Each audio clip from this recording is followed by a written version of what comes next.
Today's video I'm going to be doing on personal protective equipment, or PPE.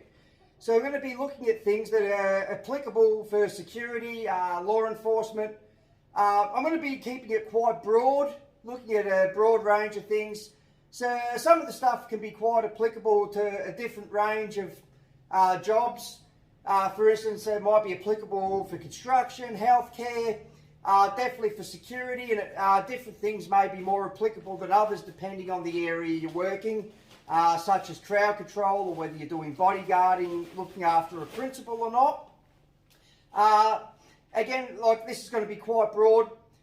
Take from it what you need and what you will. What I'm going to run through is some of the pros and cons of the stuff I wear for different jobs, and I'm going to go over what I do, why I do, what I think is a pro and con, and why I wear what I wear. So we'll be going over covert and overt. So as you can see, we've got some covert stuff going on here, and I'll go over the reason for this later on. So with that said, let's get into it, have a look at some of this equipment.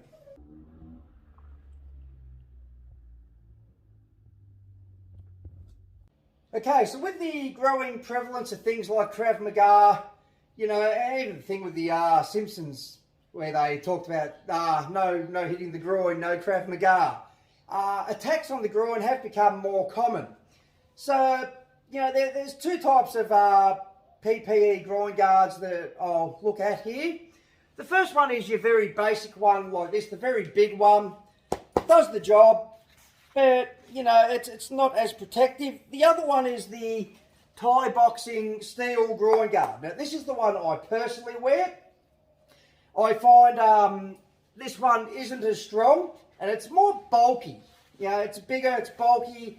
Obviously I wear this covert. I don't wear it here on the front walking around at work because that would just look ridiculous. This one I find it's not as covert, it stands out a bit more.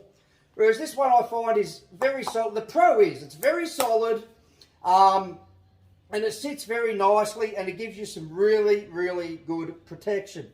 There is a way to tie the string so that you do end up with wraps around the leg, which, I mean, for me, that's a pro there, with the wrap around the leg, because the way I've set this one up, the string comes up under your perineum area, and it is like wearing a G-string. It can be a bit uncomfortable, and that is certainly a con. Thing I will point out, just before we get into the demo of groin guards, is make sure you tie a little loop there in the end. That way when you wrap the string around your waist, you can push that through and get it nice and tight. But these are certainly something I wear, especially when I'm doing protest jobs. I never wore any groin protection doing crowd control. That said, if I ever got back into crowd control, it's certainly something I would consider. So that's that. Nice strong one. Groin guards, I find these to be quite important, just in case.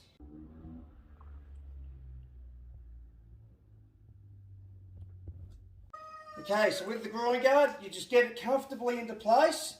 Then what you want to do is bring the string around, and as we said, with that little loop there, that will just go through the loop, hold it into place, and tighten it up as you feel it is comfortable. I like to run it along the hip line as such, and pull it in nice and tight. Now the trick from here is you thread it through the little bit there, and you leave this loop here.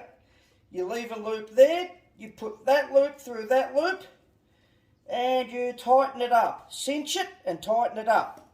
Then you just do the same with the middle strap, which comes through, and the same thing. You tuck it through the line here, you pull it till it's comfortable, making sure the guard is in position however you feel it's most comfortable, and once again you just pull it up through the cord. So there's a loop, you put the loop through the loop, and you just, sorry, I've made a little, yep, so you just get your loop, pull it through the other loop and cinch it tight.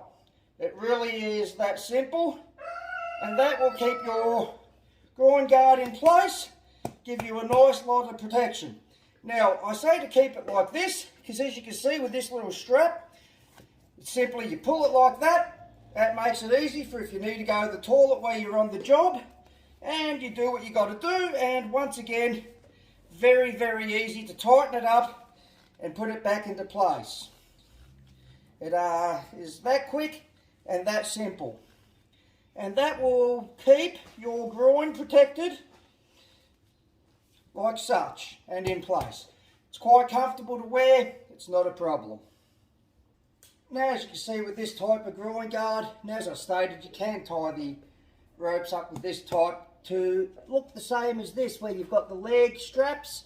If you choose to wear this type, it's literally as simple as you just place it through, pull it up, and you've got protection. That easy.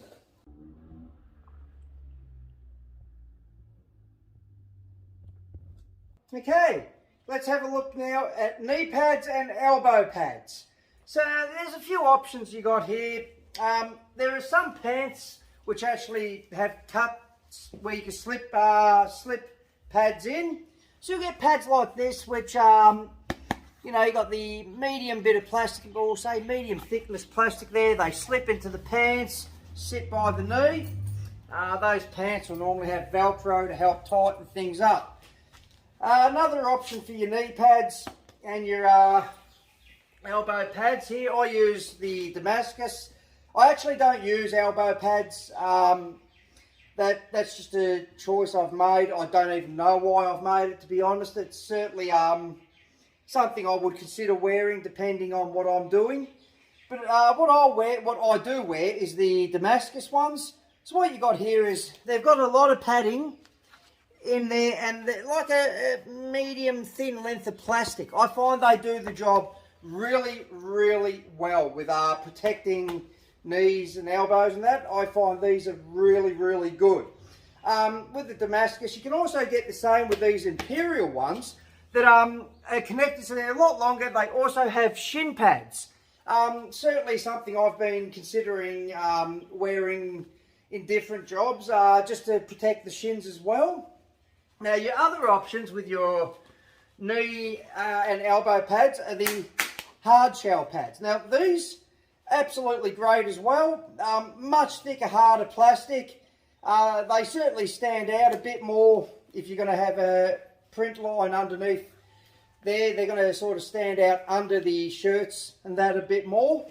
But as you can hear, very, very hard, very solid protection. And as a choice, I wear the Damascus ones, but these ones I highly, highly rate and recommend too. As you see, very simple. With the knee pads, it's just got a clip where it just buttons in and tightens up, and you just adjust the Velcro fittingly, and just Velcro on the back of these hard shell ones. It's all Velcro on the back of the two Damascus ones. So they're your hard shell, soft shell options. Either or, I find they're both very, very good, and they both work very, very well.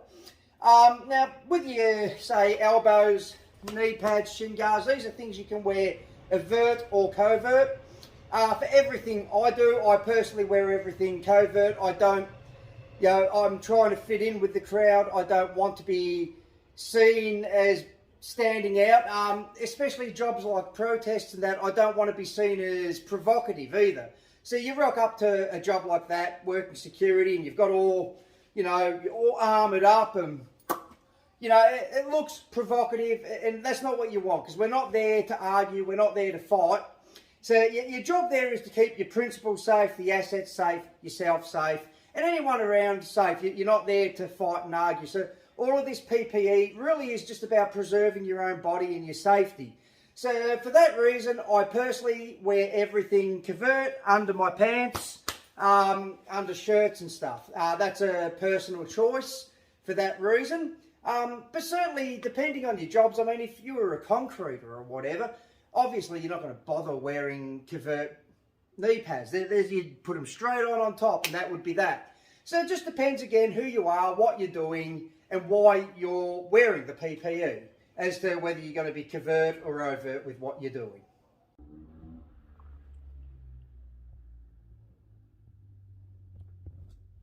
Okay, with the leg guards, knee pads, sorry. So I like to just get them into place. As such, I feel that's comfortable for me. Now, as I said before, I like to wear the skins, or you can wear the white TED stockings that you can get from a chemist, so that'll stop friction. So I just like to get them into place. And this is very rough here, doing it like this. Get them into place as such. I sort of wiggle it about, pull it around. Now, the next important thing is you'll find ones like this, I find they slip. They move out of place, and that can be very distracting and frustrating. So I've got tape. A big trick here is don't use sticky tape. Trust me from experience. Get the good solid packing tape, and all you do is you tape it on. I like to tape it nice and tight. Give it a couple of loops around, and then simply break it off. Make sure it's just in position, and I like to tape the bottom as well, just to make sure everything is solid and where it's meant to be. Just as a little side tip, with the tape, it's always a good idea once you're done, give it a little fold over. That way when you need to use it next time, it's very easy to find the end. Now, the other knee pads you've got, which I talked about, are the hard shells and the little clips. So, again, getting them on is really as simple as getting it into place and just clipping her in. It's very, very simple. So that'll keep your, so as you can see, quick, simple, easy to apply. That keeps your knees protected. Now, the other alternatives, if you want to wear them, your elbow pads. Again, very simple. And once again, you can put on some skins or TED stockings, and you just move them into place, fasten them in, and strap yourself up. Once again, you can tape these up if you want. The hard shell, very much the same as this one. You just sticky it on. That'll give you some elbow protection if you feel like that's required or that you need it.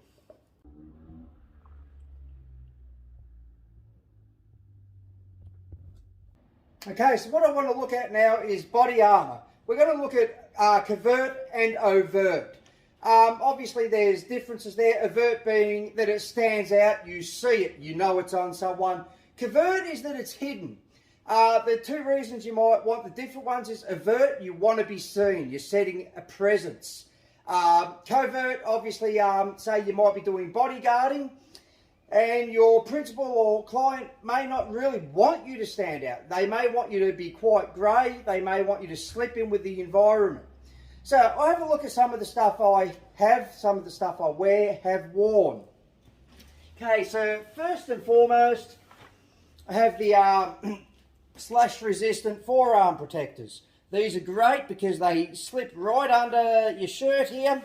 Now, just to be aware, they do not stop from stabs. They'll be no good for that. But they do cover you from slashing. Now, if you get stabbed in the forearm, you will live. It'll suck, but you'll live. So, I often wear these on jobs, like when I go to the protest jobs and that. Stops any slashing. Yeah, and they just fit under, as you see. You don't even know they're on. Very, very handy. You can get them from PPSS. You can also get shirts and stuff that cover the whole body. Even ones like neck protectors and stuff that are slash resistant. I don't wear them. My choices for not wearing them is that they are quite overt. They do stand out. I mean, they may very well be very applicable for places like, say, if you work in hospitals and there's code blacks called. I find working in crowds and with people and that not so applicable. This is a great form of body armour. It's a stab resistant vest. The pro with this one is it's very thin, so it hides very, very well. The cons are that when it comes to blunt force protection, it's not going to give you near as much blunt force protection. But sitting under a top, it does sit in and it hides very, very well, and it will help you, or it will stop you from being stabbed. Now, the other thing I have that I have worn in the past is the PPSS stab resistant vest. Now, as you can see, this one is a bit bulkier. Now, this one is much better for taking hits from bats, rackets, battens, you know, all things like that, hammers, whatever. Even syringes, which the other one will stop as well. So this one is much more better for taking blunt force. Definitely stops stabs. I've been stabbed before as part of a demo while wearing this. Works very, very well. The con is that it's a bit more bulky. It is harder to hide. And of course, the other thing I wear is this one, which is the Hellweg vest that I wear when working valuable cargo, valuable in transit. Again, this one's got molly. It's great because I can keep my carabiners where I keep keys and things, trauma packs, you know, my extra tourniquets, clips for holding my gloves. It's got a bunch of other little compartments for keeping trauma pads and compression bandages. And on the inside of the load-bearing vest is the Kevlar, which that is bullet resistant up to NIJ3, so it'll stop up to a 40 caliber sidearm round. Not a rifle, you need plates for that. Now, just to speak of legalities, any body armours, if you're not working military, law enforcement or security, are illegal. Just pointing that out.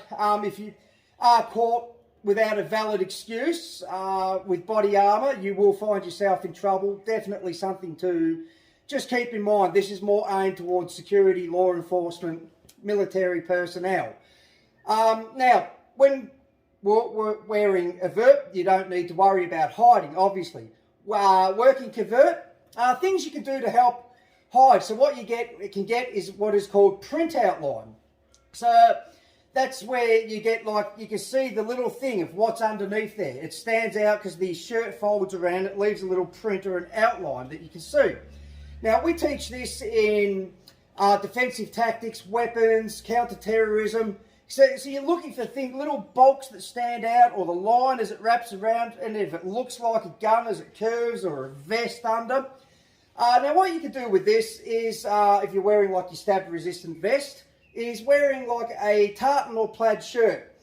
Due to the fact that you've got the horizontal and vertical lines, it does help hide the print outline a bit better if you're trying to wear body armour and you're wearing it covertly.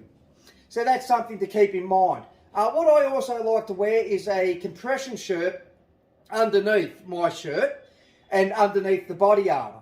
So I'll put the compression shirt on first, then the body armour. So that just helps stop with chafing and rubbing and annoyance. A big con with body armours is they can be a little cumbersome. They do restrict movement a bit. They can be a bit uncomfortable. You can heat up. It can cause sweating, which is a bit of a problem. So that's a con. The pro is if you get stabbed or hit, you're going to have much more protection. Just something to keep in mind. Another thing you can do is if you're wearing a vert body armour, there are brands like Plat Attack that make their cuts shirts where you've got the shirt, but they've got a much thinner fabric down by the torso where your body armour is going to sit.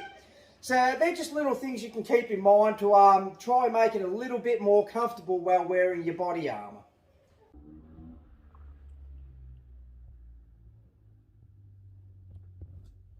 Okay, so the covert body armour really is simple. You'll find it just has there, I just undo one, and you literally just slip it on, get it comfortable and into position, and then strap yourself in. So what you want to do is make sure you're covering all your vitals, your heart, around the stomach here, and the sides, down the back. So basically anywhere, I mean, you can take a stab to the shoulder, that's not a problem, you'll live. Won't be comfortable, but what you really want to do is make sure you're protecting the more vital areas where you'll bleed and hurt a lot worse and possibly end up dead if you're stabbed. Same goes with ballistic vests, if you're wearing them, covering the vitals. And then it's just simply you throw your shirt over and you'll find it is just that easy to do. Now, like I said, I like to wear the compression top.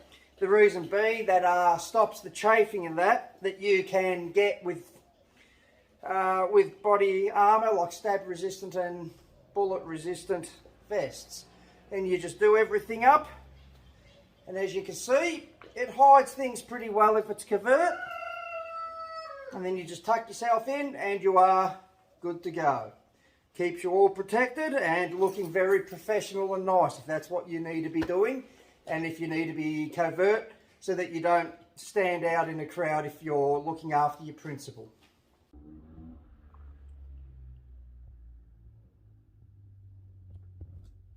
Although not particularly PPE, I will make a mention of load-bearing vests. These are great with the molly attachments. They can really help with carrying extra pouches, you know, where you can carry radios, torches, things like that. I have used load-bearing vests before at work. They are incredibly handy. Again, you can stick little things like carabiners on to hook things up to. You can see back here I've had a radio pouch and a clip that fits a body camera on, and I will of course get into body cameras as well because I feel they do need to be covered.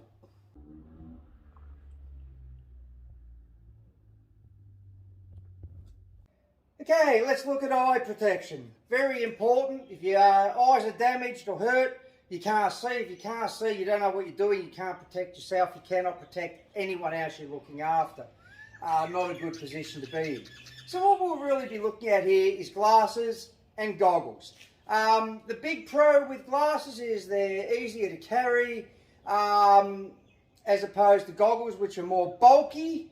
The con with the glasses is there are gaps where spit can get through. I find, like for me at protests, OC spray can dribble through. Whereas the pro with the goggles, if you've got a good set, is that will seal it in and keep the eyes safe. So we'll have a look here. What I've got here when I do use glasses, I use the Oakley SI M frames. Now you can change the lenses out. You can either have them as sunglasses. I use the clear lenses. I just find with the clear lens, the bonus is if it's an overcast day, it doesn't make things darker. That being said, if it's a bright, sunny, midsummer day, I would be just as likely to move to the darker lenses to cover out the sun, which would be more beneficial. Again, you play to what you're doing, depending on what and when you're doing things as to what you do. And again, these are simple. They simply go on. Like I said, the cons are you do get the little spacing there, but the pro is they do slip on, they are easy to carry. Either that or you can just wear sunnies, they work just as well for things.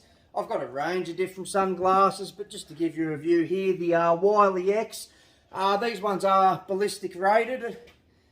So again, you can just wear them, it does the exact same thing. No real difference there. The other things is goggles. So my choice of goggles that I like to use is the Oakley, again, SI goggles, the sand goggles. And I like these. Again, you can change the lenses as with the M frames. I've got the more tinted lenses on these ones. You can get clear. The good thing with these is, as you can see, it's got the foam protecting. So when you do put these on, as you can see, it does give you good coverage, covers everything up, keeps your eyes nice and safe. I've got all my periphery vision with these ones. you can get goggles that are ballistics rated. I don't bother with that myself. But they're less likely to shatter and that, whereas these are just some plastic protection to keep dust and stuff out your eyes. Or you could go the cheaper versions. These ones, yeah, they're not as comfortable, but they're good enough. You know, it's just got the plastic sealing there, clear, exactly the same thing. It keeps your eyes protected, like so. So it stops things getting in, stops dust, stops even any projectiles, spit, anything like that. Very good, very handy, very, very handy to have. So I'll often, like I keep the goggles and the glasses with me at protests. Back when I was working on like emergency teams in hospitals where we would run to code greys and stuff, I would always have goggles, you know, you can slip them on, that way if anybody spits or whatever, it just stops the spit from getting in.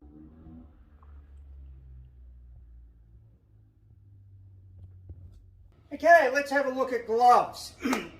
Obviously very important, keeping your hands protected, you know, any cuts, scrapes, anything else. So the first ones I want to look at that I have is, and I use these a bit, the mechanics. These are just the mechanics recons. So, you know, they're rather thin. They've got the thin dote leather.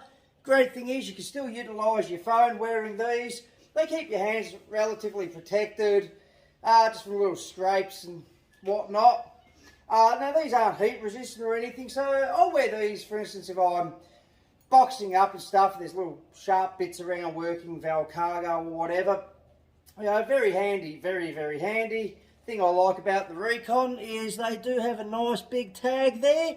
So you can just slip them through like a clip or a carabiner. They sit very nicely, ready to go. Other options, of course, are like the Recon fingerless gloves. I've also got the Recon gloves full fingers somewhere. These are a bit more thicker leather, more sturdy, a little more durable for like harder scrapes and whatnot, but I mean the mechanics are perfect. They do the job just well, very well. Now the next ones look at, and now I take these now to when I'm working detail with protests and that, is the mechanics gloves here, the impact protection.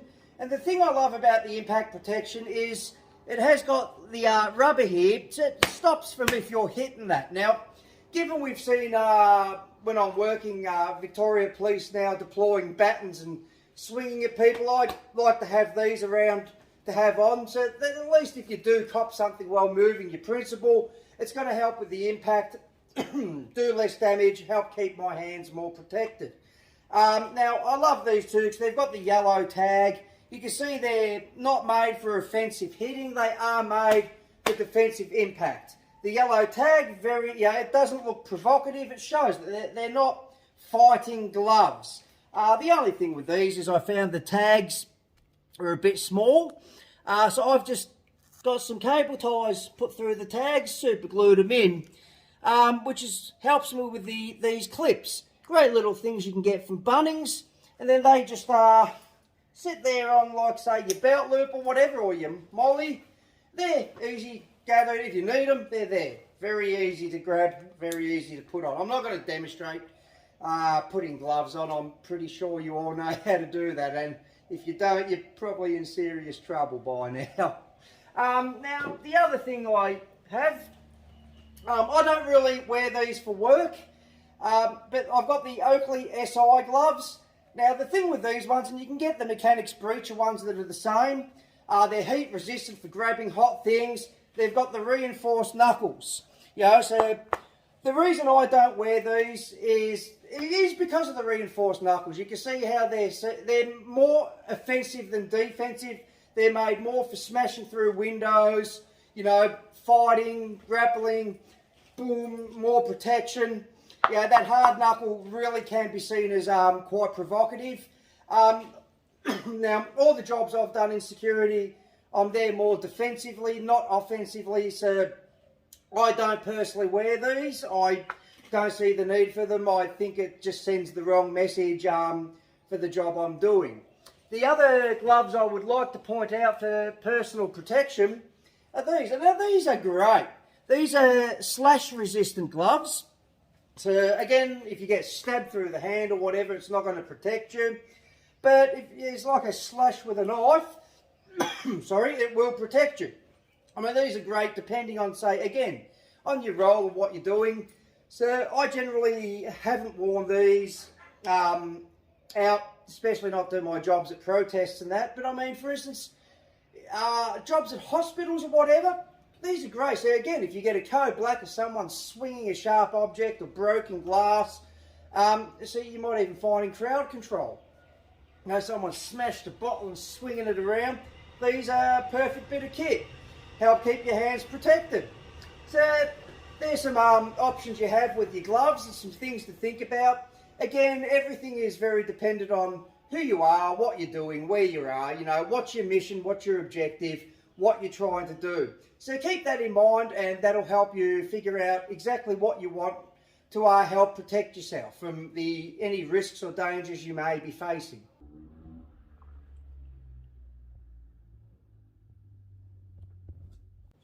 Okay, so just quickly, like skin, neck, face protection, generally what I wear is just the neck warmer, neck protector, or the do-rag, whatever you call them, neck socks. They go by a few different names. They're the same thing essentially, which is just the thing everyone's been wearing during the coronavirus.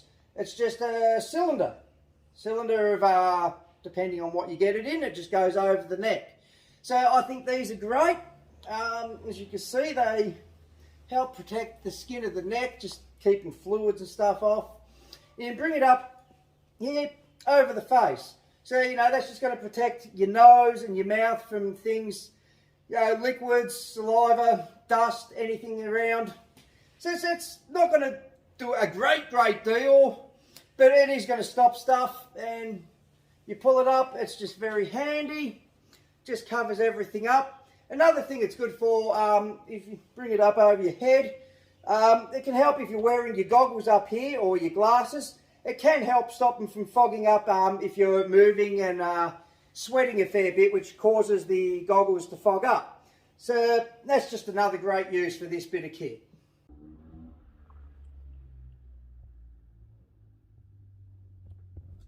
So another bit of PPE that is very good to keep on you is just the old ear protection. So you can have these ones, which they're more expensive, but they fit a lot better, I find. And I find the quality of blocking out the noise is better. Great for crowd control. I don't bother wearing these when I'm at protests and stuff for obvious reasons, because I need to be able to hear things there. But, I mean, if you're working loud venues like concerts or whatever, these are a great bit of kit that you can have and just put in your ears. You can also get the cheaper foam ones you just roll up. Just insert them in your ears. Just be careful not to insert them too deep. Again, very, depending on how you want to go, like the cotton ones are about $2 or something from the chemist. Or you can spend a bit more money and get the higher quality ones, which obviously do a bit of a better job with keeping the noise out and protecting your ears.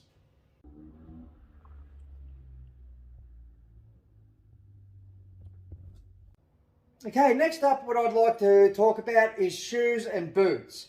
Now, if you're working law enforcement, military, security, you could be doing some long shifts. I know from security, standing on hard surfaces for long times, like concrete tiles and stuff, you know, or walking a lot if you're doing patrol work, you know, you really want a pair of comfortable shoes or boots. So a few options that I've worn and I'll look at. I say this is more of a shoe than a boot, the Under Armour. Look, the pros of these, very comfortable. They're more like a sneaker, but the cons are they are pretty light. So I mean, they're thin there. They're not offering a great deal of protection from impact or anything. They do look pretty good. I mean, obviously if you're doing concierge work, it's out of the question because they certainly don't look like dress shoes or anything. But I seen guys, and I myself have worn them at times for crowd control, and you get away with it for that. Very, very comfortable. The other boots I used to wear are the 511 ATACs, which stands for All Terrain, All Conditions. Again, these are quite comfortable. They fit very well. They're great for, in the wet or standing around. They've got the leather. They give you some really good protection. What I love about these was the zips down the side, and the fact that there's no leather connecting like that lip here to that lip, which, means you can leave the laces tied up, unzip it, the boots just come on and off nice and easy, as opposed to the boots that do have the leather between there that, you sort of have to start undoing the shoelaces to get them on and off, which is not the great, it's not the end of the world, it's just a bit of a nuisance, is all I've found.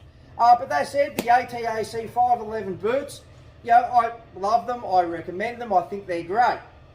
Now, the boots I currently wear are the SWAT Originals. Now, again, leather, very durable. They give you some really great protection, some padding up here. What I love about these too is you've got the hardened plastic. So I like hardened plastic, which protects your toes from anything being dropped and impact. And what I like about the hardened plastic, so I'm the same with the belts. It doesn't set off metal detectors. I find that to be a big bonus. The only cons I find with these shoes is with the zips, is the leather we were talking about. The other things I like to do with my boots is I just like to keep a tag on them. This doesn't really protect you from anything, but it's just your blood type tag. Now, it doesn't offer any protection per se, but if you ever found yourself in a really bad situation, where you were stabbed, shot or whatever, and you needed a blood transfusion, it at least does let medical staff know very, very quickly what blood type you are. So they're just some considerations to keep in mind with boots and shoes, because obviously you want to look after your feet and you want to be comfortable, but you also want to be protected. So I go with the SWAT Originals these days because of that hardened plastic toe, and because they're very hard, durable, and they're quite comfortable as well. But you've got to find what works for you out there, because there are definitely many options, and it's going to be a personal preference thing.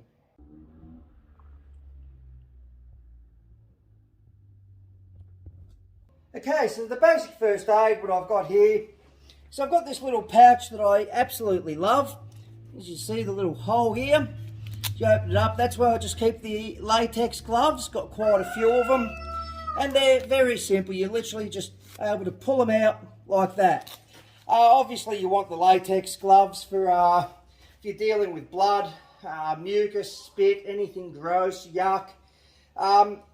I wore this all the time when I was doing crowd control.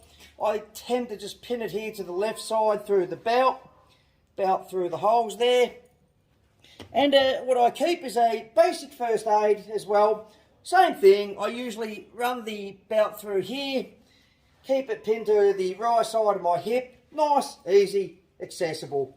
And in here, it's just a this is your basic first aid. So you've got your regular gauze, just to put over things. I got some steri strips, which just those little bits, they're like a tape, so if you've got some deep, well not deep, but lacerations around the eyes and that, or on the head, just push it together, put a couple of steri strips on, they're absolutely great. Of course, the good old Band-Aid. Like I said, this is just very, very basic stuff, just to get by. Lots of gauze. And of course, we got some Hydrolyte packs, because that's just as important. If someone's dehydrating or whatever, give them a bit of Hydrolyte. And I like to keep some Nurofen and Panadol in there for pain relief, which, look, to be honest, most of the time I'm using the Nurofen and pain relief for myself. Now, the other things I do carry, because I do work protests, so this, and my principal has been sprayed once or twice, and the cameraman as well. So I just keep these in my pocket, which they were the hand wash sanitizer things, and I do carry a hand wash sanitizer as well. so you can keep your hands clean, which is very important.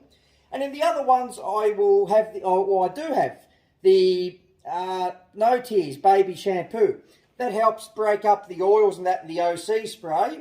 And I'll carry water with me, so wash that out once you put the shampoo in and break all of that up.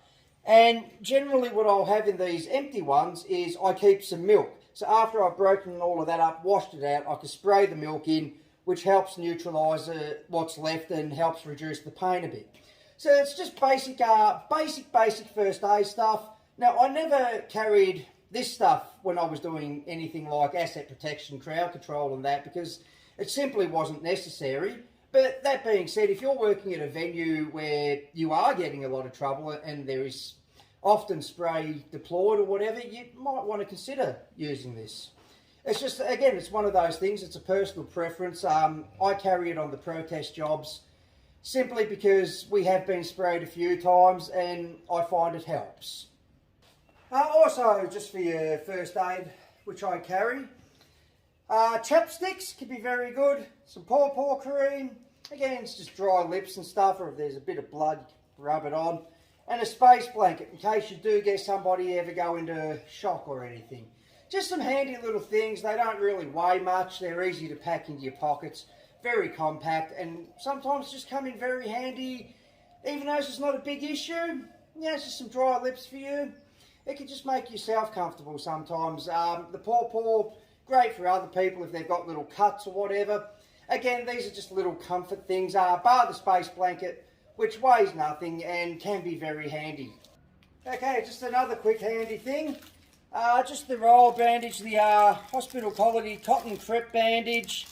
Very handy. Again, light, compact, slip in your pocket in case someone breaks a bone, sprains an injury.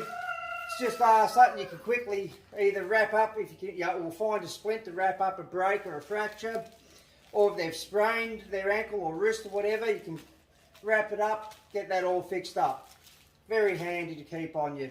Again, this is something I'll carry at protests, and it's something I've usually kept in my pocket while working crowd control as well. So another great little addition to your first aid kit is just betadine. It's as you can see, it's a little tube, it's very easy, very light, you slip it in the pocket once again. Very handy if there's any little cuts, scrapes or whatever, just squirt a bit on, bit of antiseptic. Very handy to keep on your person.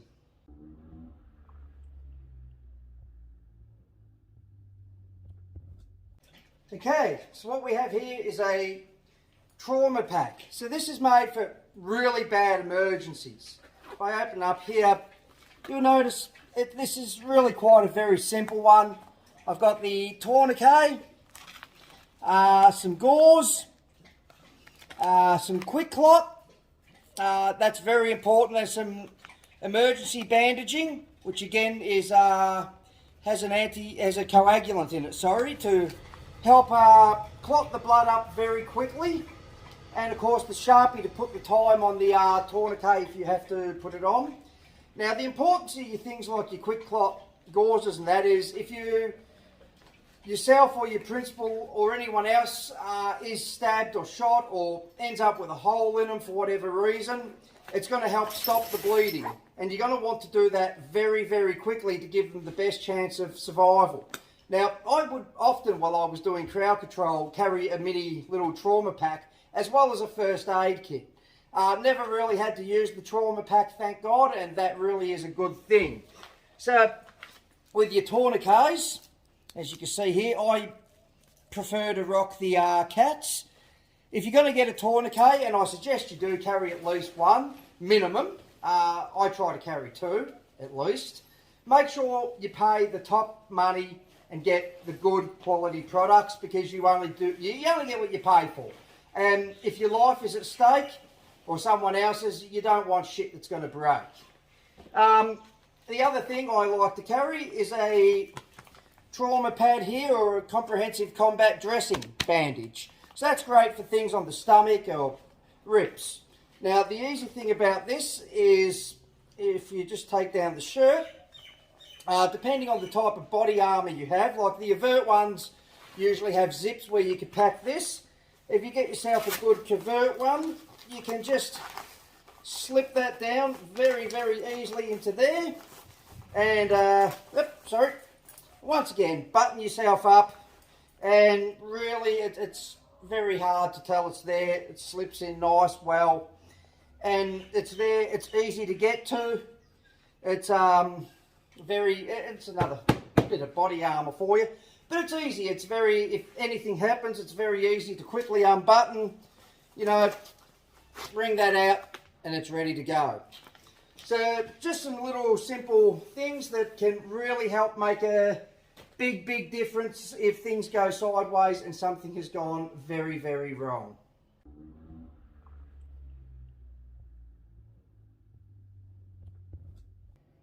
Okay, a very important thing. Now, I found since my arrest while I was working a detail at a protest, I've started wearing body cameras. Highly recommend them. So for anyone who's working security, law enforcement, these things are an absolute lifesaver. So there's no he said, she said. It's all caught on camera.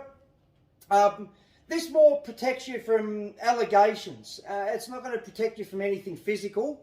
They said, you know, I know they have been warned by hospital security, and people say, listen, just to let you know, you are being recorded, and that can readjust people's attitudes just knowing they're being watched or that there's evidence. So in that respect, it can be very helpful.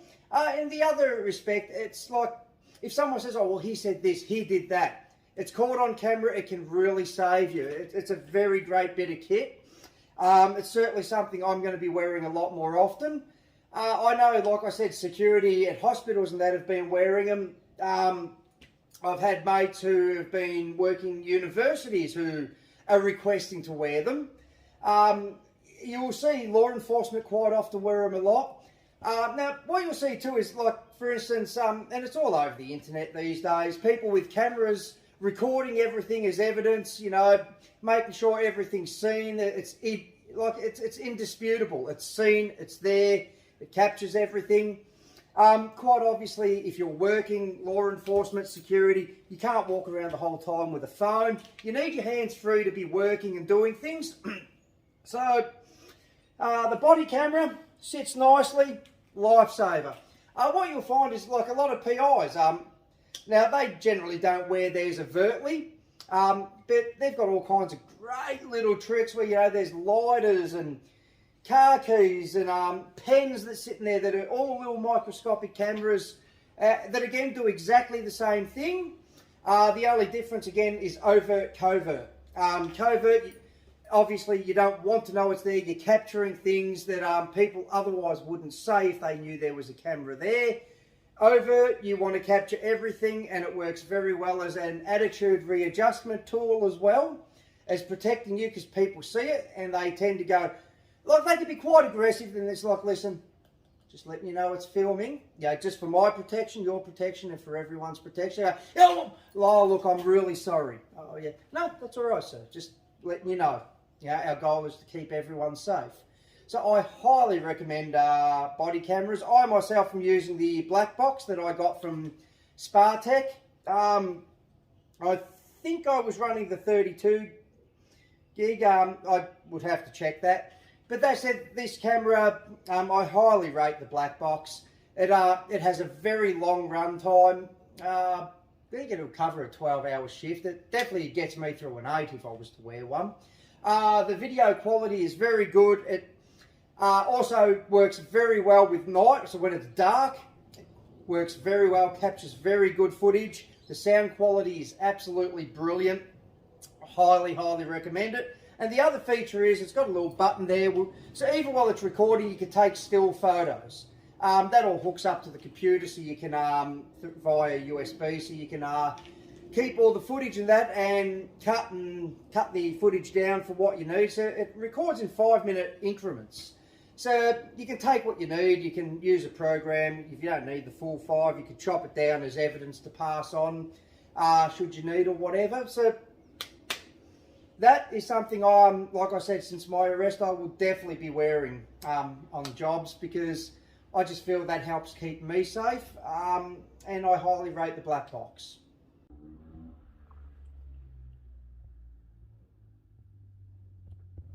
Okay, another option is the old bump helmet. Now you can get these as just a bump helmet, just like your stack hats and that, or you can get them ballistic rated as well. I've got the bump helmet. Now personally, I don't wear this. I have seen some guys when I've been working who were working in the press who wear them. Look, I don't wear them because I don't see the need in what I'm doing. It's obviously not very covert. You know, you put it on, it does stand out. Walking around like this, I mean, for the press guys, that's fine. They can be seen that way. For security, I personally don't feel the need. That said, great for protecting your melon. You know, so, I mean, we have seen protests where protesters were throwing projectiles. And, you know, for projectiles to come and pop on your head, as you can see, having the bump helmet, massive, massive advantage. So, I mean, I've never known security really to wear these. Law enforcement, yes. Military, yes. Security, not to my knowledge, not that I've really seen. Like I said, I've seen press guys in war zones and even in protests wearing them. I personally don't wear it because I don't see the need in what I'm doing. I don't feel it fits. That being said, I did just want to point bump helmets out as a bit of PPE, just for the sake of pointing it out to let people know that these are options out there. So if you're working press and watching this, for instance, this is something you should consider maybe. Keep your head safe. It's definitely something worth thinking about if you're working in that capacity or role. Obviously, I mean, like say construction workers have hard hats, exactly the same concept as that. It's just that it doesn't quite look like your construction work hard hat. Alright, I'd like to thank everybody for watching this video. I hope you found it informative and I hope there was some useful information in it. As always, like, take what you need from this video, what you find applicable, use. If you don't find something applicable, feel free to just discard the information. Leave in the comments any questions, queries you have, and even ideas you've had and some of the stuff you may use. Help give other people an idea of what else is out there and how it can be applied and used, and the pros you found and the cons you found of what you've used. Thank you for watching the video. Until next time, look after yourselves, look after each other, and please stay safe. Thank you.